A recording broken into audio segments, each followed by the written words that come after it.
සියලුම ආතරයිටිස් රෝග සඳහා රාජපුර හන්දි තෙල ඔබ සුවෙන් තබයි.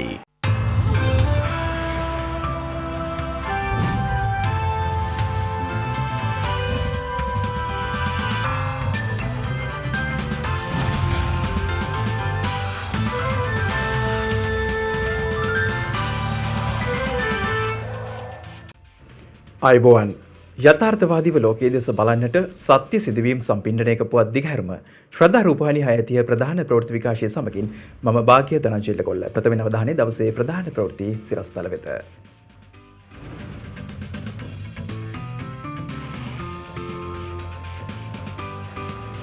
විදෙස් ගතව සිට පැමිණෙන පුද්ගලීන්ට නව නිරෝධායන නීති ප්‍රකාශයට පත් කෙරෙයි. කොවිඩ් නිසා මෙරට රැකියා අහිමිවුවන්ගේ තොරතුරු රැස්කිරීම ඇරඹෙයි. පාසල් 200ක් යොදාගෙන නව අධ්‍යාපන ප්‍රතිසංස්කරණ ක්‍රියාවලියක් ලබන වසරේ. දේශගුණික බලපෑම මත වැළඳෙන රෝගයක් බවට කොවිඩ් වෛරසය පත්විය හැකි බවට ලෝක සෞඛ්‍ය සංවිධානයෙන් ප්‍රකාශයක්.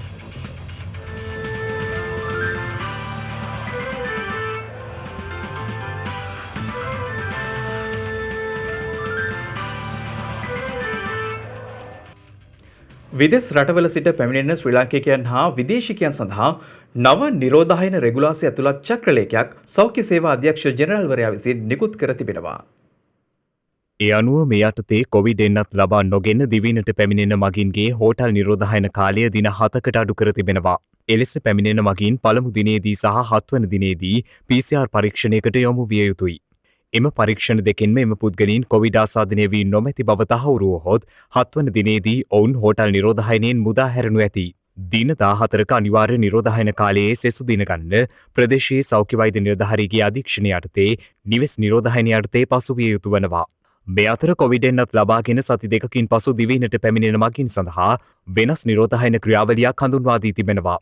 මෙහිදී එන්නත් ලබාගෙන පැමිණෙන මගින් ගුවන් තොටුපළ වෛද්‍ය නිලධාරී වෙත එන්නත් කරන සහතිකයේ මුල් පිටපත ඉදිරිපත් කළ යුතු අතර එය ඉංග්‍රීසි හැර වෙනත් භාෂාවකින් තිබේ නම් අනුමත කළ ඉංග්‍රීසි භාෂා පරිවර්තන සහතිකයක් ඉදිරිපත් කළ යුතුයි.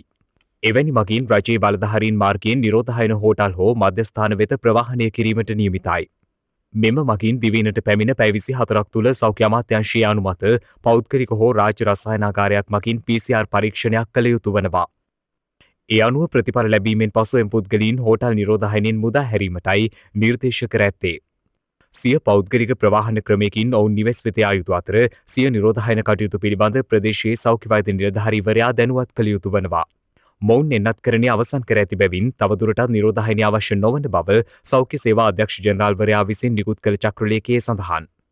කෙසේ වෙතත් සියලු මගින් දිවයිනට පැමිණ 7 වන දිනේදී නැවත වරක් PCR පරීක්ෂණයකට යොමු විය යුතුයි.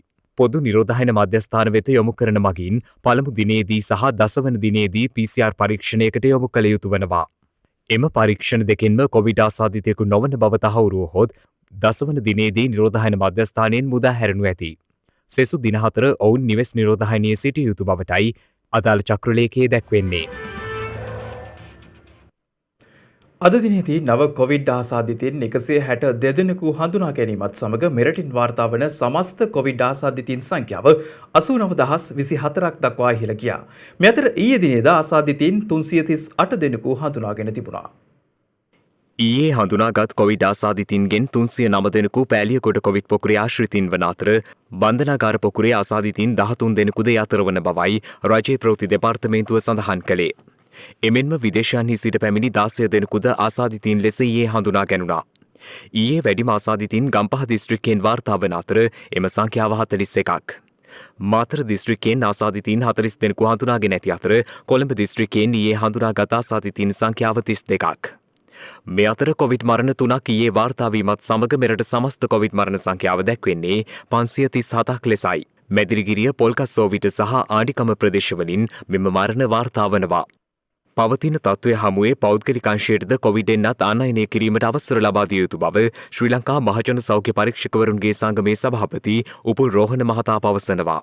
කර්මාන්ත ශාලා සහ අනිකුත් වැඩ කරන ආයතනවලින් කොවිඩ් ආසාදිතයින් වැඩි ප්‍රමාණයක් දැනට වාර්තා වෙමින් නැති බවත් එන්නත් ලබා දීම සඳහා මීළඟ ප්‍රමුඛතාවය විය යුත්තේ වැඩ කරන ජනතාව බවත් ඒ මහතා සඳහන් කළා. මේ අතර කොවිඩ් මර්ධන එන්නත් කරන වැඩසටහන යටතේ ඊයේ දිනේද පුද්ගලයන් 9657 දෙනෙකුට එන්නත්කරණය සිදු කර ඇති අතර මේ දක්වා 8,6449 දෙනෙකුට එන්නත ලබා දී තිබෙනවා. මේ අතර කොවිඩ් ආසාදිතයින් වාර්තා වීමත් සමග නෝබුට් ප්‍රාදේශීය සභාව තාවකාලිකව දින 10ක කාලයක් සඳහා වසා දමා තිබෙනවා. ප්‍රාදේශීය සභා මන්ත්‍රීවරුන් 4 දෙනෙකුට සහ ප්‍රාදේශීය සභාවේ පුස්තකාලාධිපතිනියට කොවිඩ් වෛරසය ආසාදනය වී ඇති බවයි වාර්තා වන්නේ. මේ වන විට අදාළ ප්‍රාදේශීය සභාවේ උපසභාපතිවරයාට සහ ඔහුගේ බිරිඳට මවට සහ නිවසේ සේවකයෙකුටද කොවිඩ් වෛරසය ආසාදනය වී ඇති බවයි තහවුරු වී ඇත්තේ. එම ප්‍රාදේශීය සභාවේ මන්ත්‍රීවරුන් 21 දෙනෙකු සිටින අතර ඔවුන්ට PCR පරීක්ෂණ සිදු කරන බවයි බගවන්තලාව මහජන සෞඛ්‍ය පරීක්ෂකවරයා සඳහන් කළේ. මේ වන විට වෛරස් ආසාදිතව රෝහල්වල ප්‍රතිකාර ලබන පුද්ගලයන් සංඛ්‍යාව 2762ක් වන අතර වෛරස් ආසාදිතයයි සැකසහිතව රෝහල්වල විමර්ශනය යටතේ පසුවන පුද්ගලයන් සංඛ්‍යාව 305ක්. එමෙන්ම සුවය ලැබූ සමස්තය දැක්වෙන්නේ 85725ක් ලෙසයි. කොවිඩ් දෙවන රැල්ල සතුටුදායක ලෙස පාලනය කරමින් පවතින බව රජයේ වෛද්‍ය නිලධාරීන්ගේ සංගමය පවසනවා. රටේ සියලු පාර්ශවවල දායකත්වය නිසා මෙම තත්ත්වය ළඟා කර ගැනීමට හැකි වී තිබෙන බවයි එම සංගමයේ මාධ්‍ය ප්‍රකාශක වෛද්‍ය සමන්ත ආනන්ද මහතා වැඩිදුරටත් සඳහන් කළේ. මේ වෙන විට රටක් වශයෙන් ගත්තහම අපි මේ කොවිඩ් දෙවැනි රැල්ල යම්කිසි තරමකට සතුටුදායක මට්ටමකට පාලනය කරලා කියන එක සඳහන් කරන්න පුළුවන්. අර මුලින් දෙවැනි රැල්ල පැමිණි අවස්ථාවේදී කොළඹ ප්‍රදේශය තුල ගම්පහ ප්‍රදේශය තුල පාලනයට අපහසුතාවයකින් යුතුව රෝගය පැතිරෙන එක බොහෝ දුරට පාලනය වෙලා මේ වෙන විට සෑහෙන හොඳ මට්ටමකට පැමිණ තිබෙනවා රෝග පාලන තත්ත්වය. ඉතින් ඒක සතුටුදායක තත්ත්වයක්. රටේ ජනතාව වශයෙන් මේකට ලබා දෙන්නා වූ දායකත්වයත් රජයත් සෞඛ්‍ය අමාත්‍යාංශයේ ඒ අදාළ වෛද්‍යවරුන් ඇතුළු ඒ පිරිස ලබා දෙන්නා වූ දායකත්වයක් නිසා අපිට පුළුවන් වෙලා තියෙනවා රෝගය මේ වගේ ප්‍රමාණයකට පාලනය කර ගැනීමට හැකියාව ලබා ගන්න. PCR පරීක්ෂණ දැන් දල වශයෙන් 6200ක් 6500ක් අතර ප්‍රමාණයක් රට තුල සිදු කරනු ලබනවා. එන්නත් ප්‍රමාණය ගත්තත් දවසකට සාමාන්‍යයෙන් 9000කට දල වශයෙන් 9000කට ආසන්න ප්‍රමාණයක් එන්නත ලබා ගන්නවා. මේ වෙන විට ලක්ෂ 8කට අධික ප්‍රමාණයක් එන්නත ලබාගෙන තියෙනවා. මේ රෝගය වැළඳීමේ හැකියාව වැඩිම පිරිසට එන්නත් ලබා දීමේ ක්‍රියාවලිය බොහොම හොඳින් සිදු කරලා තිනවා. ඉතින් ඒක හොඳ ප්‍රවණතාවයක් විදිහට තමයි අපි දකින්නේ. මොකද ඒ කියන්නේ යම් ඕනෑම අවස්ථාවක මේ රෝගය නැවත උත්සන්න වීමේ හැකියාව තියෙනවා. ඒක අපි දකිනවා ලෝකයේ මේ වෙන විට සමහර රටවල් වල දැන් තෙවනි රැල්ලක් ඇති වෙලා තියෙනවා. ඉතින් මේකෙන් අපි තේරුම් ගන්න ඕනේ තත්ත්වය තමයි කොරෝනා රෝගය සම්පූර්ණ පාලන තත්ත්වයකට ගේන තුරු මේක නැවත ඇතිවීමේ ප්‍රවණතාවය කියන එක ලංකාවට විතරක් නෙමෙයි ලෝකයේ ඕනම රටකට ඒ තර්ජනය තියෙනවා. දැන් වැක්සින් සම්බන්ධයෙන් දුර්මත පැතිරෙමින් පවතිනවා. ජනතාව තුළ එන්නතට තියෙන බය ඇති කරන්න උත්සාහ ගන්න. අපි දන්නවා යුරෝපයේ සමහර රටවල් වල එන්නත්කරණය తాවකාලිකව නවත්තලා තියෙනවා. නවත්තලා තියෙන්නේ විද්‍යාත්මක පසුබිමක් මත. මේ රට තුළ එන්නත ලබා දීම තුළින් කිසිදු කෙනෙකුට උත්සන්න වූ රෝග තත්ත්වයක් ඇති වෙලා නැත්නම් අපි මේ එන්නත් ක්‍රියාවලිය නවත්වන එක අපි විශ්වාස කරනවා සිදු නොකළ යුතුයි කියලා. මොකද මේ වෙන විට ඒක සාර්ථකව ක්‍රියාත්මක කරගෙන යන නිසා. නව අධ්‍යාපන ප්‍රතිසංස්කරණ වැඩපිළිවෙලක් 2022 වසරේ සිට ක්‍රියාවට නැංවීමට අධ්‍යාපන ප්‍රතිසංස්කරණ හා දුරස්ථ අධ්‍යාපන ප්‍රවර්ධන රාජ්‍ය අමාත්‍යාංශයේ කටයුතු යොදා තිබෙනවා. ප්‍රථම අදියරේදී පාසල් 200ක් යොදාගෙන මෙම වැඩසටහන ක්‍රියාත්මක කරන බවයි එම අමාත්‍යාංශයේ ලේකම් ආචාර්ය උපාලි සේදර මහතා සඳහන් කළේ. විෂයමාලාව තුල අපිට දකින්න ලැබුණු ප්‍රධාන වෙනස්කම් තමයි අපි 3,50,000ක් ශිෂ්‍යෝ ග්‍රේඩ් පළවෙනි වසරට ගත්තම ඒ පළවෙනි වසරේ 3,50,000ක් ගන්න ළමයින්ගෙන් බොහෝ වෙලාවට 3,10,000ක් 20,000ක් යනකම්ම සාමාන්‍ය පෙළ දක්වාම ගමන් කරනවා. මේ ගමන් කරන ඔක්කොම ඉස්කෝල වලින් පිට වෙන්නේ එකම සුදුසුකමක් ලබාගෙන. මුළු ලංකාව පුරා අපි උත්සාහ කරන්නේ උගන්වන්නේ එක පාඨ ග්‍රන්ථයක්. එතකොට හැම ළමයෙක්ම හැම බොහෝ දුරට එකම විෂය මාලාව තමයි හදාරන්නේ.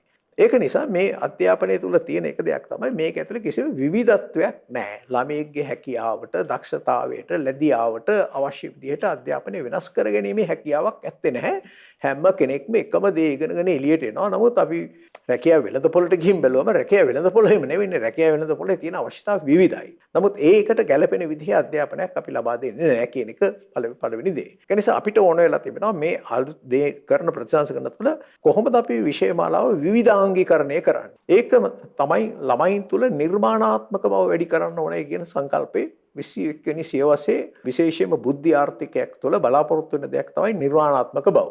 නමුත් අපි හැමෝම දන්නවා දැන් ලංකාව වගේ රටවල තියෙන අධ්‍යාපන ක්‍රමය තුළ පළවෙනි වසරට ඇතුල් වෙච්ච දවසේ ඉඳලා අධ්‍යාපනය තුළ නිර්මාණාත්මක බව දිනු වෙන්නේ නැහැ.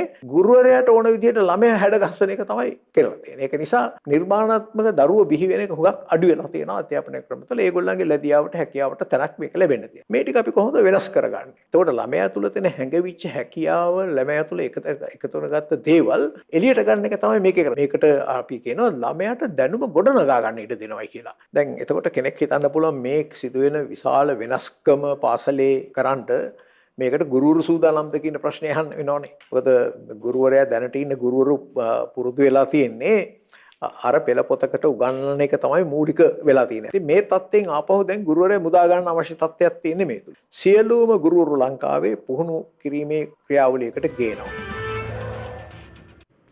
රට තුළ ගෑස් හිඟයක් නොමැති බැවින් උත්සව සමයේ ගෑස් මිල ඉහළ දැමීමේ අවශ්‍යතාවක් නොමැති බව මුදල් අමාත්‍ය අග්‍රාමාත්‍ය මහින්ද රාජපක්ෂ මහතා පවසනවා. අග්‍රාමාත්‍යවරයා මේ බව සඳහන් කළේ ඊයේ පස්වරුවේ අරලියගහ මන්දිරයේදී රටේ ආර්ථික තත්ත්වය සහ වෙළඳපොළ සම්බන්ධයෙන් පැවති සමාලෝචන රැස්වීමකට එක්වෙමින්. මෙහිදී සහල් පොල් කිරිපිටි පරිප්පු හා ධාන්‍ය ලොකුලුණු හා රතුලුණු අර්තාපල් එළවලු සහ පළතුරු මෙන්ම ගෑස් සඳහා පාරිභෝගිකින්ට සහන සැලසීම් පිළිබඳව අග්‍රාමාත්‍යවරයාගේ අවධානය යොමුව තිබෙනවා.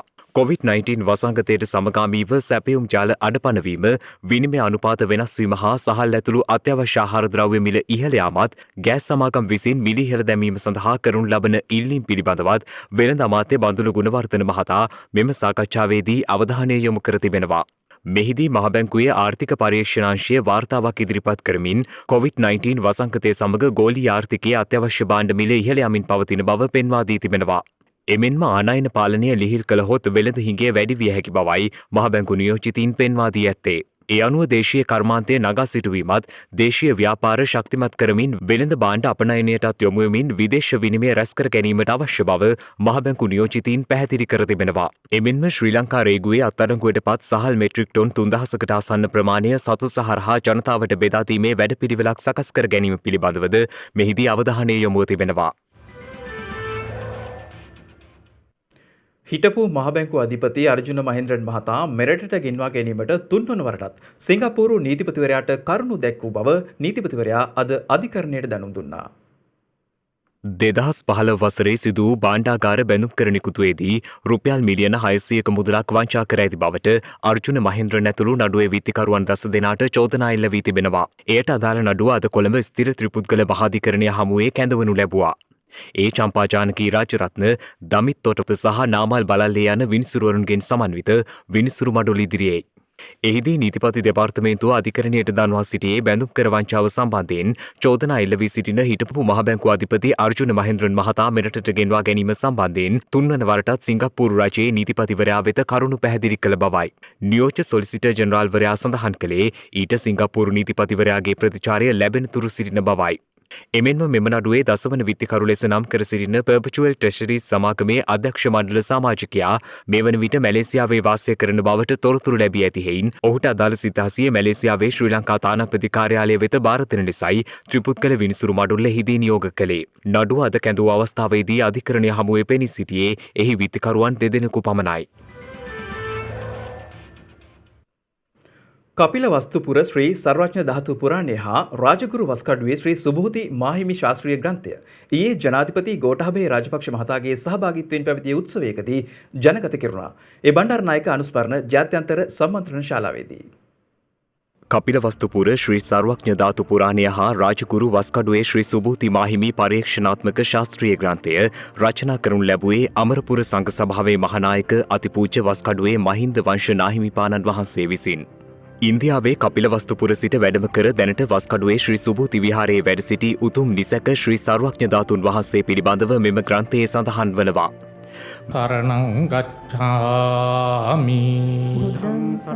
මෙහිදී ජනාධිපතිවරයාට අතිපූජ්‍ය වස්කඩුවේ මහින්ද වංශ නාහිමිපාණන් වහන්සේ විසින් එම ග්‍රන්ථය ප්‍රදානය කරනු ලැබුවා.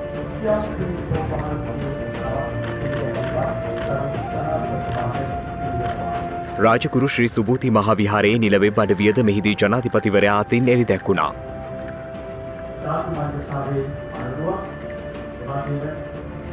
ශ්‍රී ලංකාවේ ඉන්දියානු මහකොමසාරිස් ගෝපාල් බාග්ලේ මහතා මෙහිදී සඳහන් කළේ ඉන්දියාව සහ මෙරට අතර බෞද්ධ සම්බන්ධතා වඩා ශක්තිමත් කිරීමට ඉන්දියාවෙන් ඇමරිකානු ඩොලර් මිලියන 15ක මුදලක් පරිත්‍යාග කරන බව ඉන්දියා අග්‍රාමාත්‍ය නරේන්ද්‍ර මෝදි මහතා ප්‍රකාශ කර ඇති බවයි.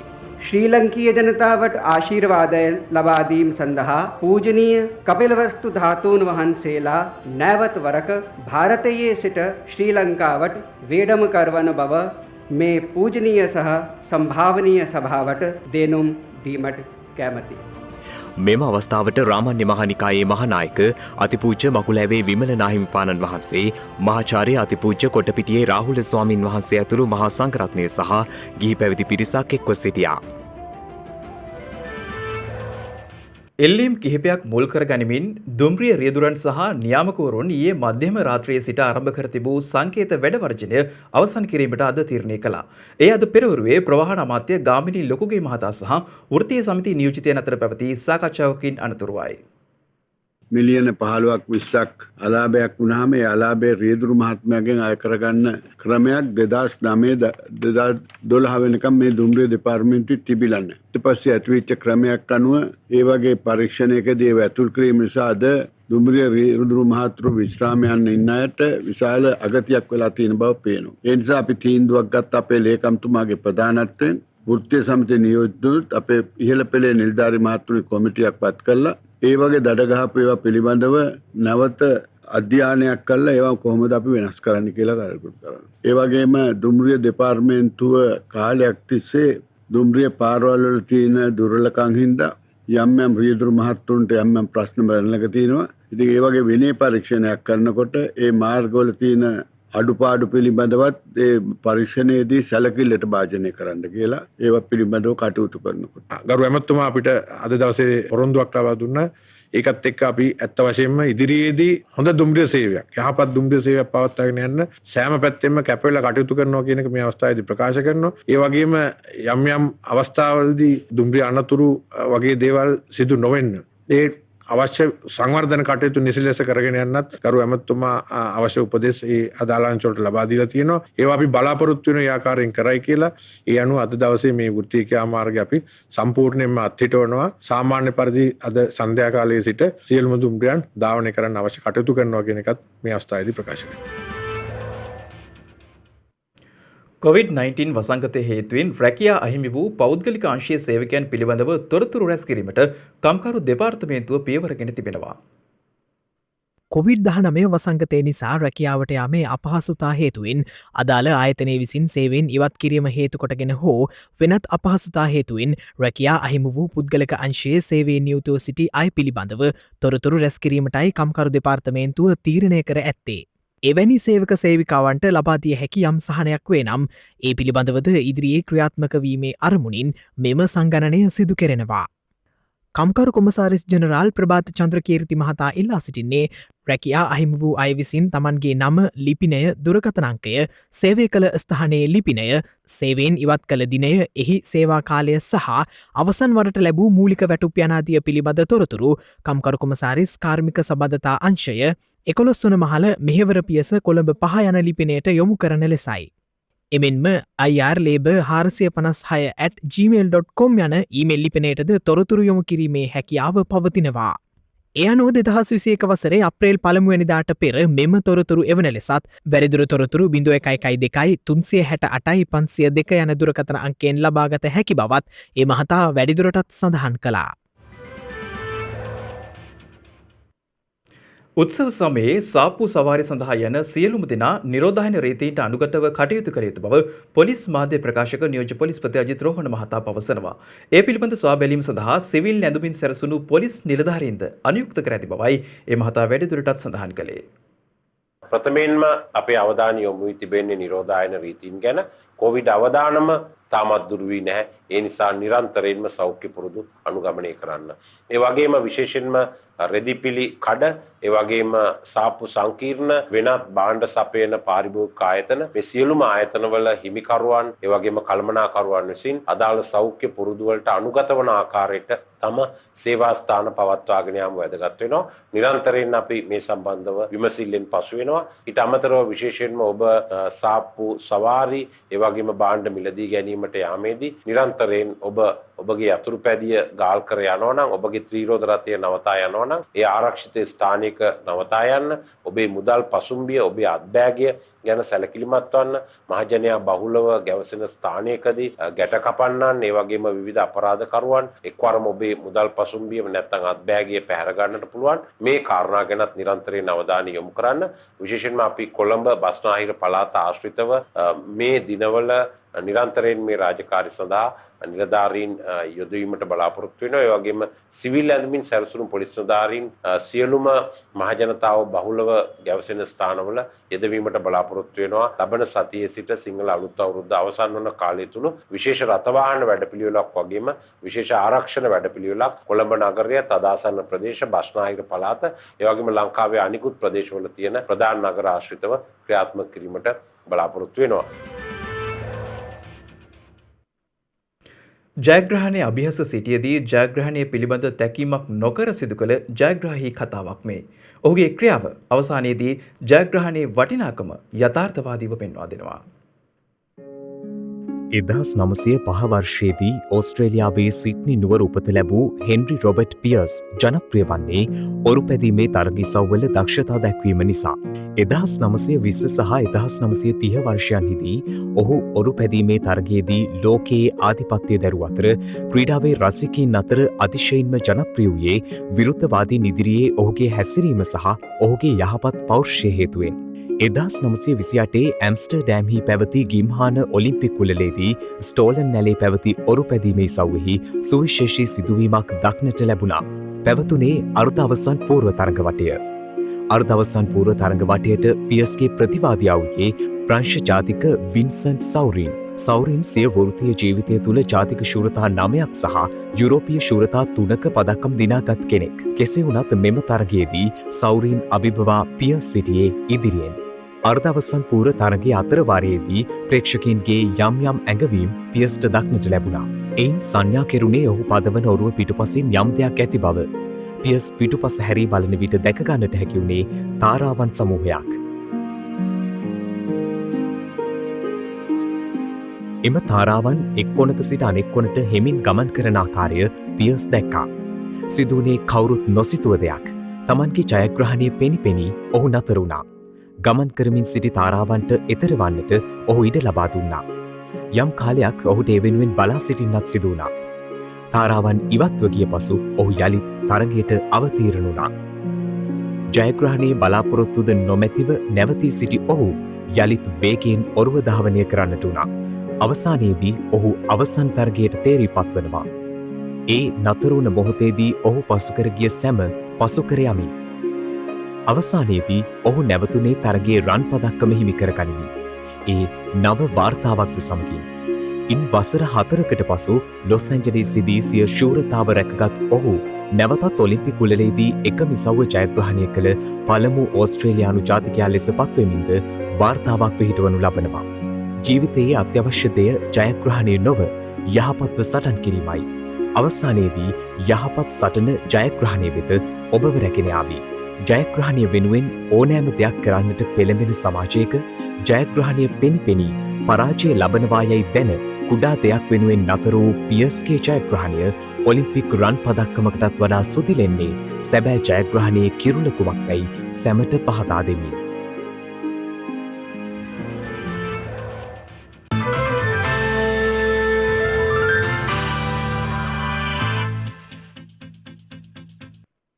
අවධානය විදෙස් පුවත් වෙත. කොවිඩ් වෛරසය දීර්ඝ කාලයක් පැවතියහොත් එය දේශගුණික බලපෑම මත වැළඳෙන අනිවාර්ය රෝගයක් බවට පත්විය හැකි බව ලෝක සෞඛ්‍ය සංවිධානය පෙන්වා දෙනවා. දහස දෙනෙකුගෙන් යුත් කමිටුවක්මකින් සිදු කළ පරීක්ෂණයකින් අනතුරුවයි ලෝක සෞඛ්‍ය සංවිධානය විසින් මේ බව පෙන්වාදී ඇත්තේ. ඒ අනුව කොවිඩ් වෛරසය දීර්ඝ කාලයක් පැවතියහොත් එය දේශගුණික බලපෑම මත වැළඳෙන අනිවාර්ය රෝගයක් බවට පත්වේ හැකි බවයි ඔවුන් අනාවරණය කළේ. ඉන්ෆ්ලුවෙන්සා වෛරසය කිසියම් කාල පරිච්ඡේදයකදී පමණක් පැමිණෙන වෛරසයක් බවට පත්ව ඇති අතර ඒ අනුව කොවිඩ් වෛරසයද එලෙස වැළඳිය හැකි වෛරසයක් බවට පත්වනු ඇති බව එම කමිටුව ප්‍රකාශ කළා. මේ අතර ඇස්ට්‍රාසෙනෙකා කොවිඩ්-19 එන්නත්කරණය තවදුරටත් පවත්වාගෙන යාම සඳහා ලෝක සෞඛ්‍ය සංවිධානය විසින් ඊයේ නිර්දේශ කළ අතර එන්නතෙහි ප්‍රතිලාභ මෙම අවස්ථාවේදී එහි අවදානම ඉක්මවා යන බව අවධාරණය කර තිබෙනවා. ඇතැම් යුරෝපා සංගම් රටවල් එන්නත ලබා ගැනීම තාවකාලිකව අත්හිටුවා ඇත්තේ රුධිරය කැටගැසීමේ සංකුලතා පිළිබඳ හුදකලා සිද්ධීන් කිහිපයක් වාර්තාවීමෙන් පසුවයි. එමෙන්ම මෙම එන්නතෙහි සුරක්ෂිතතාව පිළිබඳ ලෝක සෞඛ්‍ය සංවිධානයේ ගෝලීය උපදේශක කමිටුව එන්නත සඳහා ඇති නවතම දත්ත ඉතා අවධානයෙන් තක්සේරු කරමින් සිටින අතර එහි සමාලෝචනය අවසන් වූ වහාම එම සොයා ගැනීමද ප්‍රසිද්ධියට පත් කරන බව සඳහන් කළා. මේ අතර ඉන්දියාවේ කොවිඩ් ආසාදිතයන් යළි ඉහළ යමින් පවතින බව විදෙස් මාධ්‍ය වාර්තා කළා. ඒ දෛනික ආසාදිතයන් 35000 සීමාවද ඉක්මවා යමින්. ඒ අනුව ගත වූ පැය 24 තුළ ඉන්දියාවෙන් හඳුනාගත් නව කොවිඩ් ආසාදිතයන් සංඛ්‍යාව දැක්වෙන්නේ 35838ක් ලෙසයි. එමෙන්ම ගත වූ පැය 24 තුළ ඉන්දියාවෙන් වාර්තා වන කොවිඩ් මරණ සංඛ්‍යාව 171ක්. මේ අතර ටැන්සානියානු ජනාධීපති ජෝන් මගුෆුලි හදිසියේ මිය ගොස් තිබෙනවා. මොහු ජීවිතක්ෂයට පත්වීමට හේතුව නිශ්චිතව සඳහන් කර නොමැති අතර හෘදයාබාධයක් හේතුවෙන් මෙම මරණය සිදුව ඇති බවටද සැකපල කෙරෙනවා. එහෙත් ජනාධිපතිවරයා කොවිඩ් වැළඳීමෙන් මිය ගොස් ඇති බවටයි එරට විපක්ෂය චෝදනා කරන්නේ. මිය යන විට මොහු 61 වන වියේ පසු වුණා. ටැන්සානියාව කොවිඩ් ව්‍යාප්තිය පිළිබඳ තොරතුරු සැඟවීමේ ප්‍රතිපත්තියක් අනුගමනය කරන අතර පසුගිය වසරේ මේ මාසයෙන් පසුව ටැන්සානියා රජය එරට කොවිඩ් දත්ත ප්‍රකාශයට පත් කර නැහැ.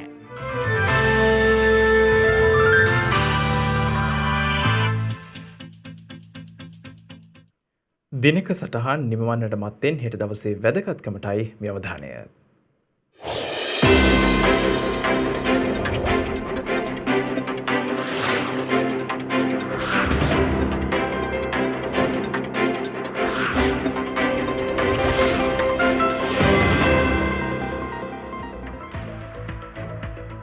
හෙට මාර්තු 19 වැනිදා. අධරාජවාදී පාලනයට එරෙහි වූ කැප්පිටපොළ නිලමේ පිළිමතලාවේ නිලමේ සහ මඩුගල්ල නිලමේ රාජ්‍ය ද්‍රෝහින් ලෙස නම් කරමින් රොබර්ට් බ්‍රවුන්රිංග් ආණ්ඩුකාරවරයා විශේෂ ගැසට් පත්‍රයක් ප්‍රකාශයට පත් කර ඇත්තේ 1818 වසරේ මාර්තු මස 19 වන දිනයි. ලුණුගම් වෙහෙර ජලාශ ව්‍යාපෘතියේ මංගල දියවර නිකුත් කර ඇත්තේ 1986 වසරේ මාර්තු මස 19 වන දිනයි. ඇලෙක්සන්ඩර් වොන් හමල්ඩෝ විසින් අයිමි බොන් ප්ලෝන් සමඟ එකට එක්ව ඇමසන් වනන්තරයේදී විදුලි ආදා සොයාගෙන ඇත්තේ 1800 වසරේ මාර්තු මස හෙට වැනි දිනකයි.